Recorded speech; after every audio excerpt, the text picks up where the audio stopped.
Life is full of surprises, and surprise, we're back with CommentForce 55. After a week off, we return with your thoughts, your ideas, your theories, and more, and we are so excited to be spending the weekend with your eardrums. What's going on, everybody? It's Zach from SwitchForce. Gabe is here, and yes, this is number 55. We are moving closer and closer to that over-the-hill age range, and Gabe, I will ask you, how was your week?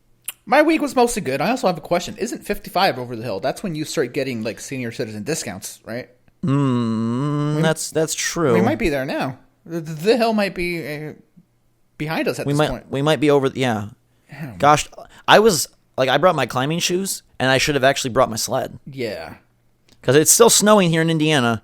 It is April, and it's snowing yesterday. Man, that's weird. Gosh. Yeah, my week, a week. In game-related news, I was gone all week, and I have this strange, and maybe some of you out there can relate to this, I have this strange, I don't want to call it an illness, but almost like You're going to make it sound like you were gone because you were sick. That is not the case. No, I was gone because I was in Florida. Yeah. But I have this strange syndrome where I bring games with me. Don't touch them. And it could be on vacation. It could be just even like, I don't know, like to my bedroom. And then like I get so paralyzed by what to play that I end up playing nothing. Man, Zach, I fell in love with the game this week. A little game that we streamed that, you guys can go check out the video if you haven't, but Milnor, I'm so hyped for that to come to Switch. It's coming to Switch at the end of the month. It's like one of my most anticipated titles for the month. Now, that game is very fun. I'll have you guys that know. Shocked the heck out of us, and it's been a shocking week for me. We won't get too much into that. We'll get into the comments, though, as always, like I said. Thank you for being such an awesome community. We love you guys a lot, and we have a lot of comments that we grabbed from a number of different videos since we did miss last week. We got some from 2 weeks ago and some from this week, so drum roll, please. Let's kick it off with Shuttle Boy, which oddly reminds me of Box Boy, one of my favorite 3DS gems. He says, these developers need to realize that if you add online multiplayer to your game, that fact alone is going to get you an abundance of sales on Switch because of the fact alone that there is so little. Gabe, how do you feel about this hypothesis? I'm sure it would help, but I guess like a sad reality of it is that it's expensive, like to have all those servers, and you may or may not know how your game's going to do on Switch. Certain games, like absolutely.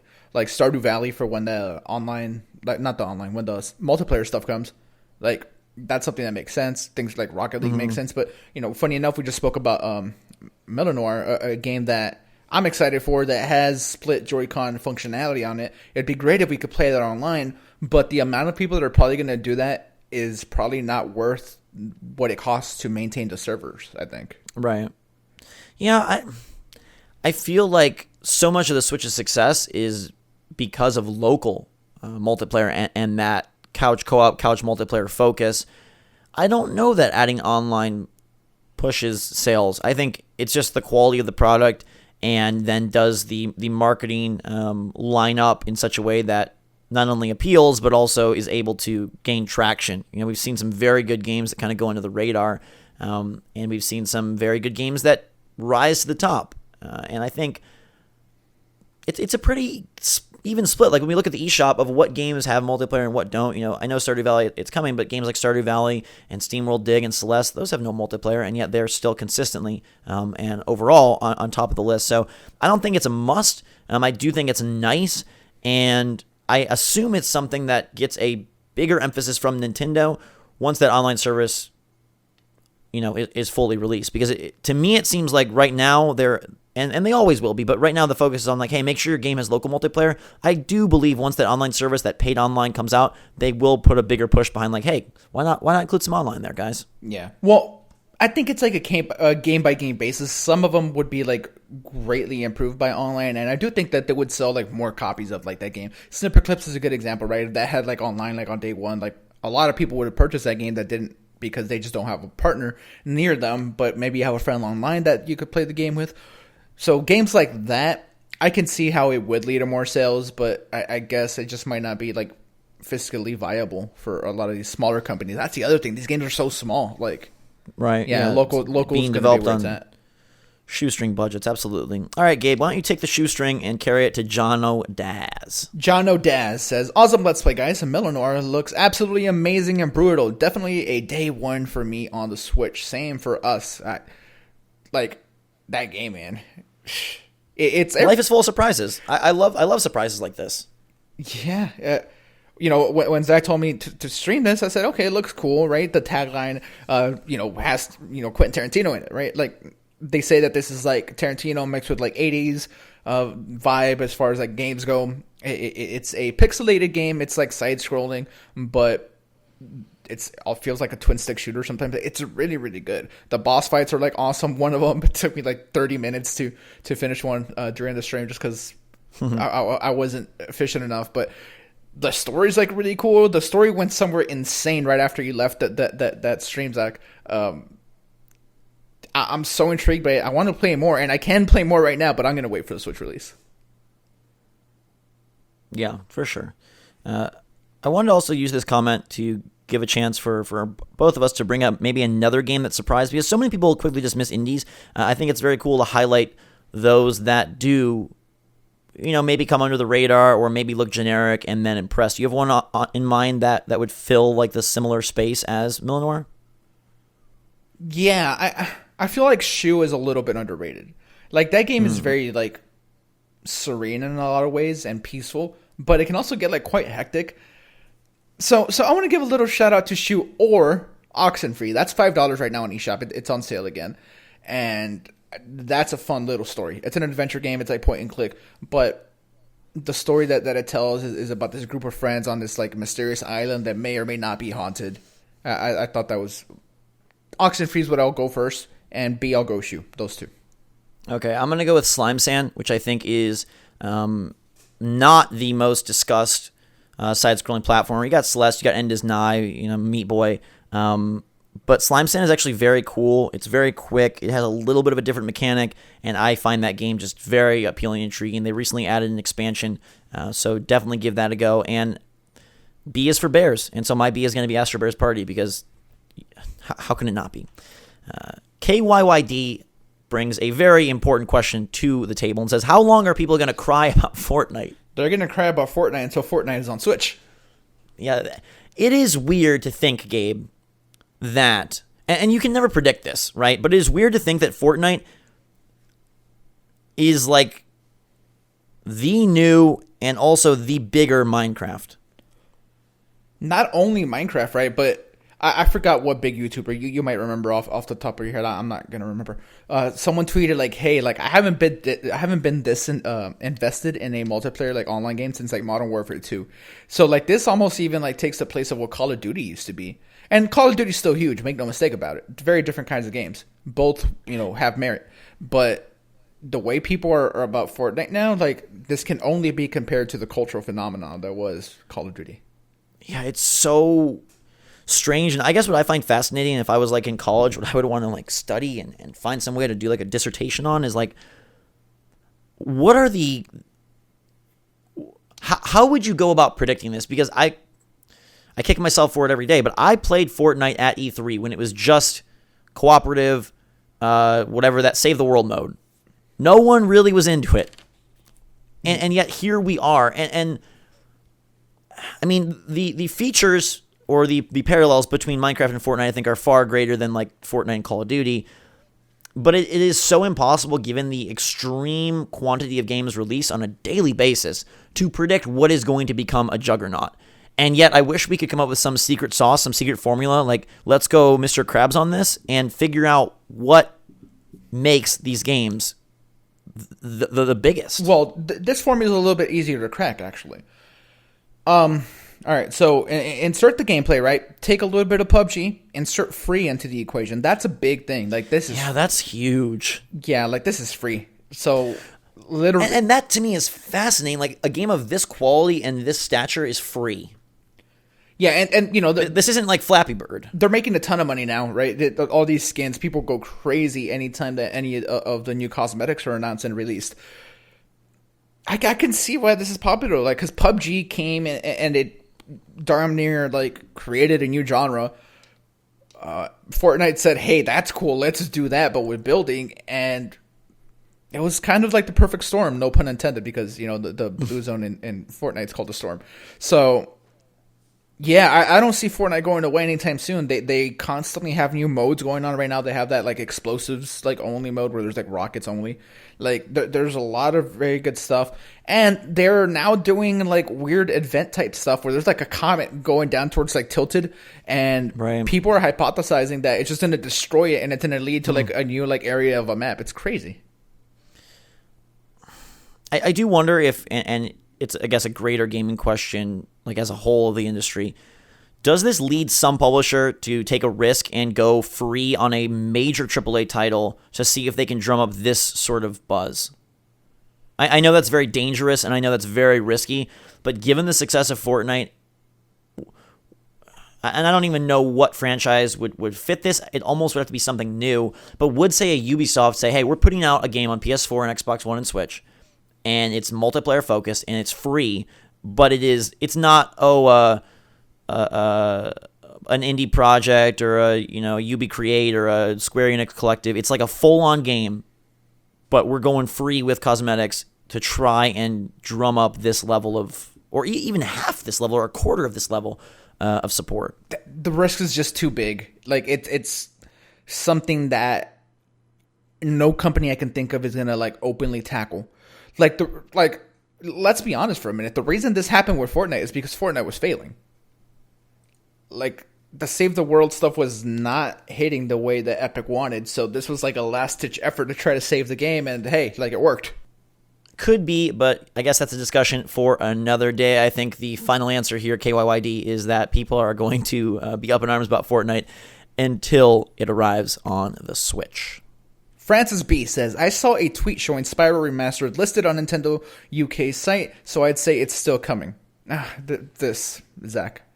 Yeah, if only you could have seen Gabe's anguish throughout the week, his ebbs and flows, his roller coaster of emotions over Spyro, a game that I don't even think you really like. Yeah, no, I don't care for Spyro. I played these 3 games on PlayStation, but I don't necessarily care for Spyro. I was just more dismayed with people's like reactions and people's complete lack of common sense when it comes to certain things. And I'm open to being wrong, but I'll say on the record again, I do not think Spyro Remastered is coming to Switch on day one with the other platforms. I do think it comes eventually to Switch 100%. I just don't think it's happening on day one.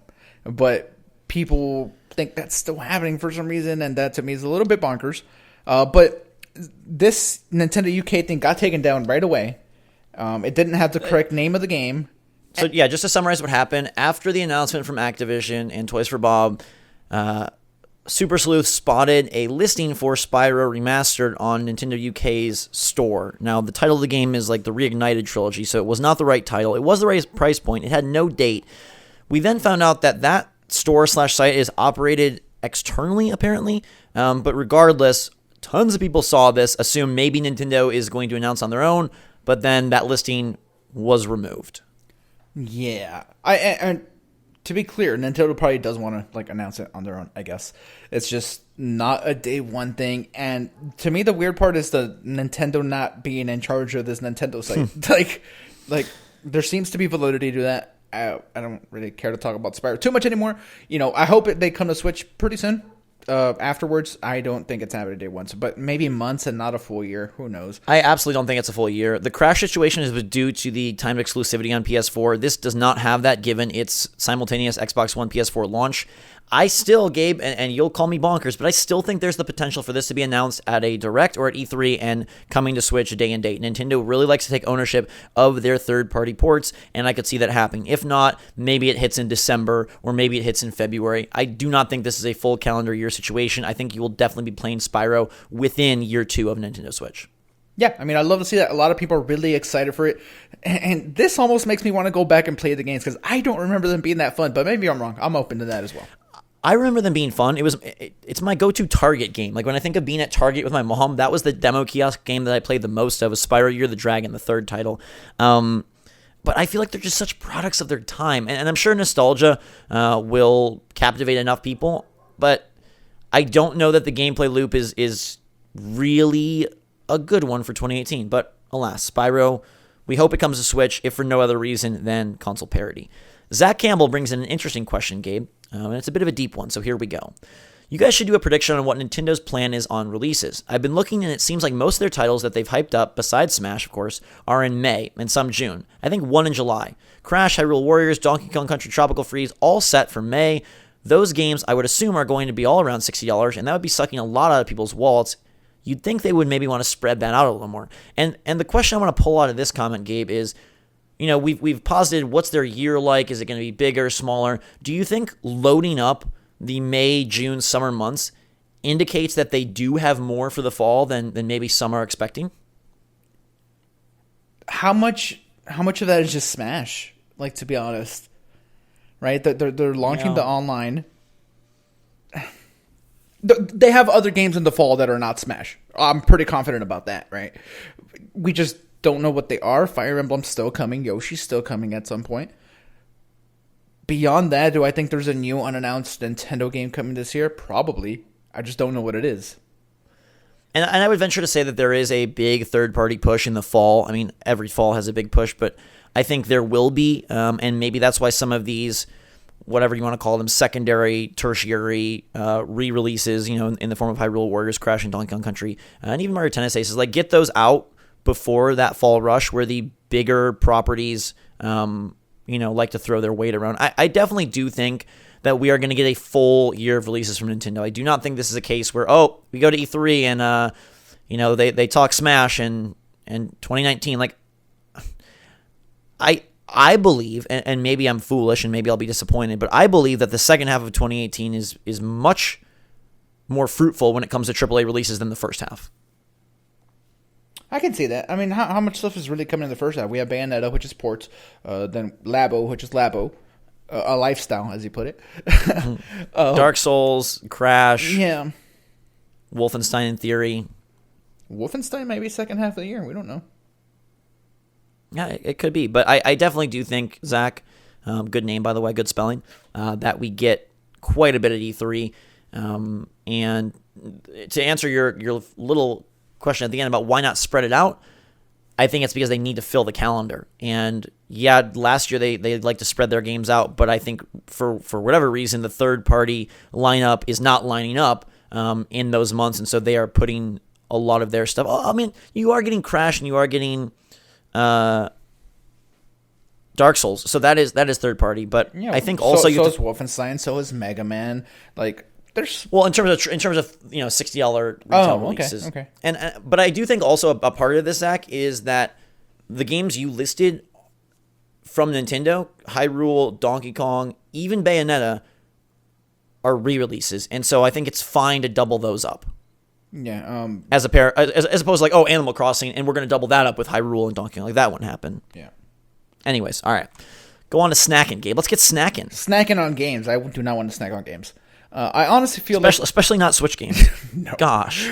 I honestly feel like this image is fake. This game looks like a Sun and Moon, Ultra Sun and Moon with slightly updated graphics. It also looks very Photoshopped because the gear the trainer uses to ride Lapras and Sun and Moon and Ultra Sun and Ultra Moon is still in his hand. Very fishy. How do you guys feel about it? I'll definitely be buying it regardless of how it looks. Talking about Pokemon on Switch here. Yeah, and this was a very common sentiment that we made a video about, like a potential leaked screenshot. Everyone in our comment section, at least, seems to think it's fake.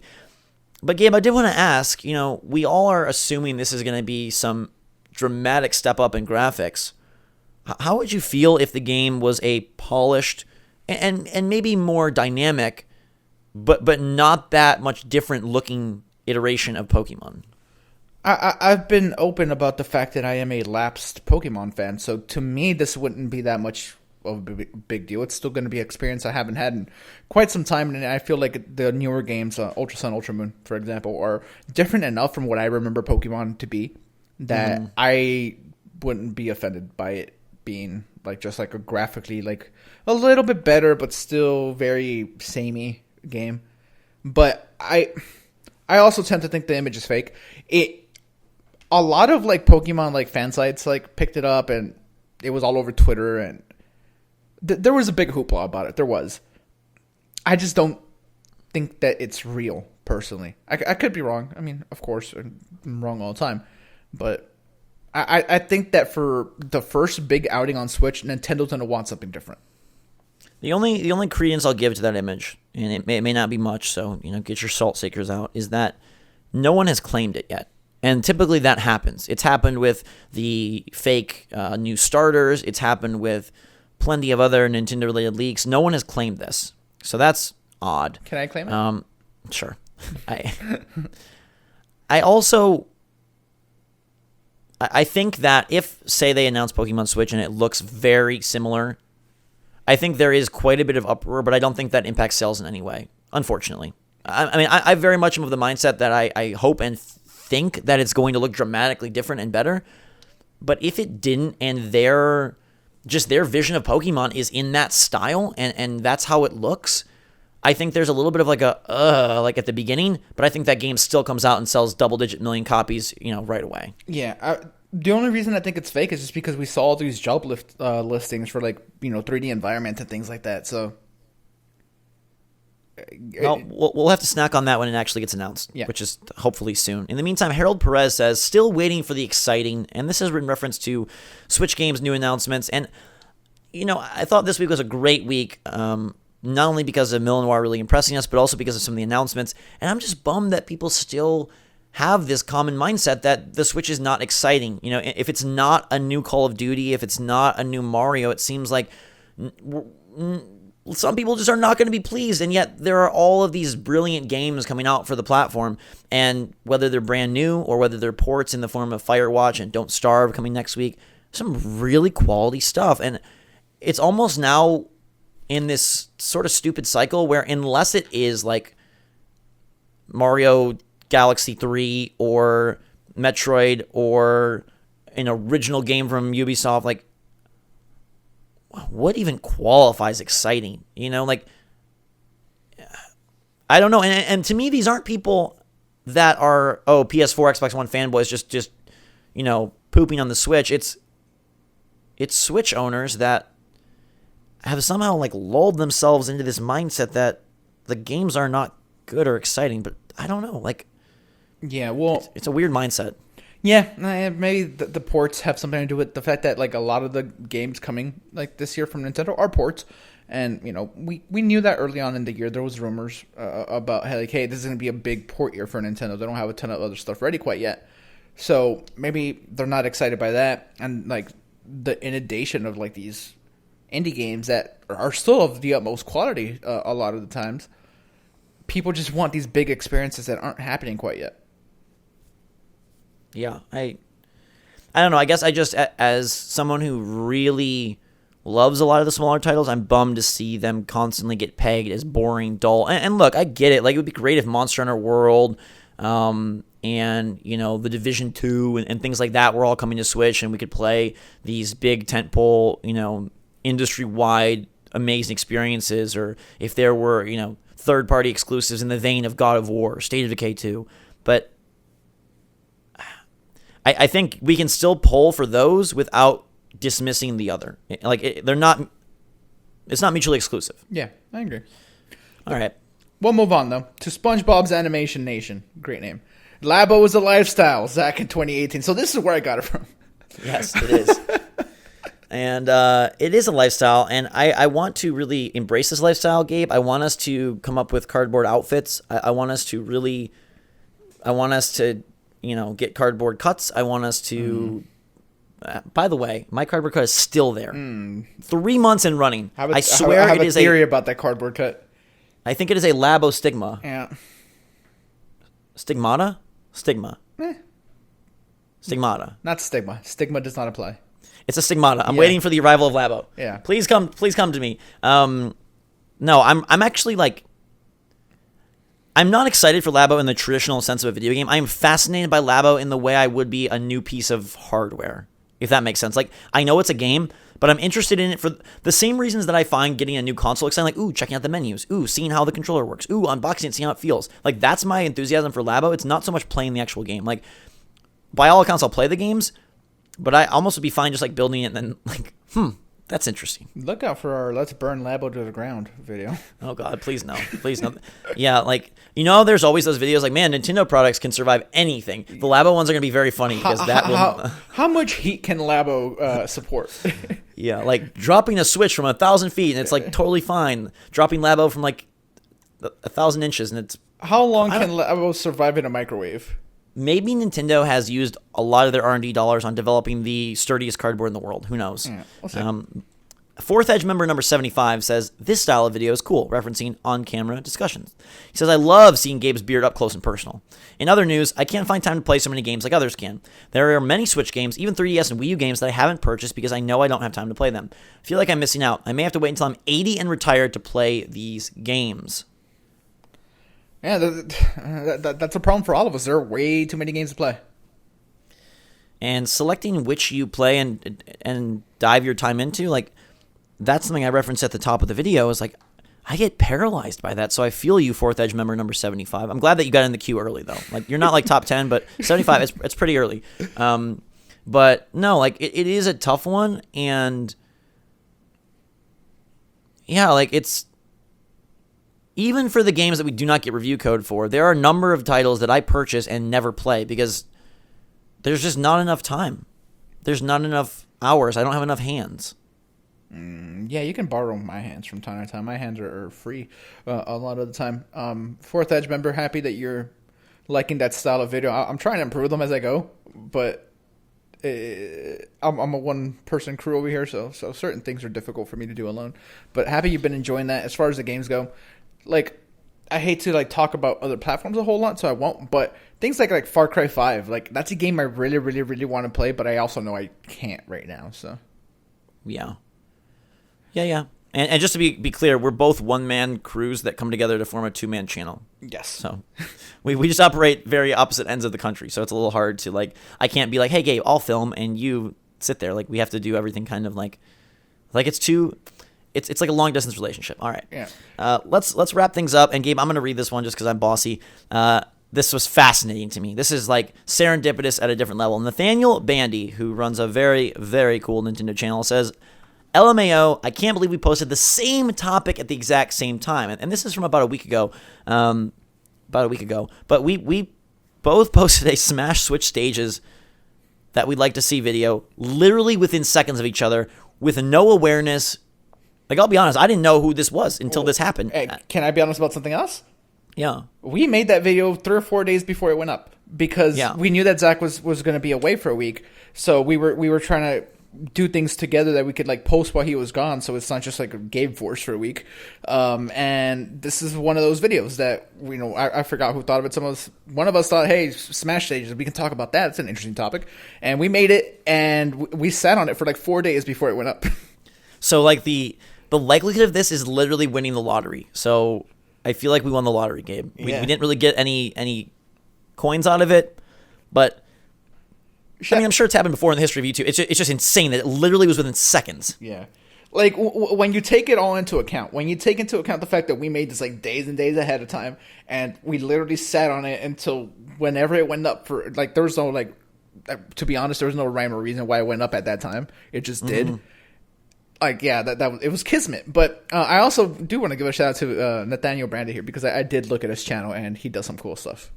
Yeah, so Nathaniel, if you want to get in touch and collab on some Switch stuff, then maybe we won't, instead of posting the same video, we can just work on one video. Yeah. And maybe that would conserve some energy. But thank you guys and girls for watching. That is CF55, over the hill or almost up the hill. We don't know, but we are getting there. Thank you so much for all your comments. Keep them coming. Another week, another CommentForce next time. What do we got going on ye old Switch this fine April week? It looks like The Bunker is coming out, Super Daryl Deluxe, Burly Men at Sea, quite a few indies actually. My personal Don't Starve. Don't Starve, that's a good one. Word Search by Pogi. Yup. And Gabe's hot pick of the week, Galgun 2 is releasing in Europe. So for all you UK people, you want to get weird and wild, Galgun 2 is coming out. But it's the time of the show where the advice has to go out of our mouths and into your ear. All right, Zach. My advice would be to leave well enough alone. Sometimes you find yourself in a situation and you feel like, hey, I'll make it better. And, sometimes you just got to leave things behind. I'm actually kind of going through that right now in some aspects in life. And, my instinct is like, hey, let's push through this and let's make it better. And sometimes you just got to leave things as they are because they're never meant to be better. My advice. Can I get some advice this week? That's what I would like.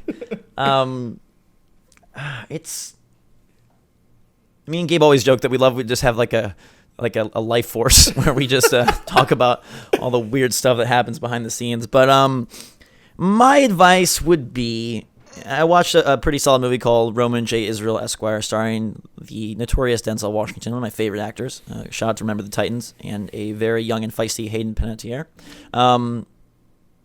Forgiveness, human folly is something that will happen all around, and you close off a lot of doors and a lot of possibilities without forgiveness. And people are going to make mistakes. You will make mistakes. People will wrong you. You will wrong others. It's sort of unavoidable in this existence. And I'm not saying that there aren't unforgivable acts or that there aren't things that you should close the door on, because there absolutely are, but within reason. And I think having a forgiving heart is something that not a lot of people in this era have. And practicing kindness and compassion is something that is huge for me. So maybe try to add a little bit of niceness to your week and find a way to show kindness to someone that maybe you feel doesn't deserve it, or maybe they don't feel deserves it, but maybe you could have an impact by having a forgiving, open heart. That's it. That's CommentForce 55. Thanks so much. Let us know your thoughts in the comments down below. Make sure to subscribe to stay up to date. Actually, just subscribe because we're close to 200,000. Let's be honest here. We're really close to that number. Come on. We want to hit that number.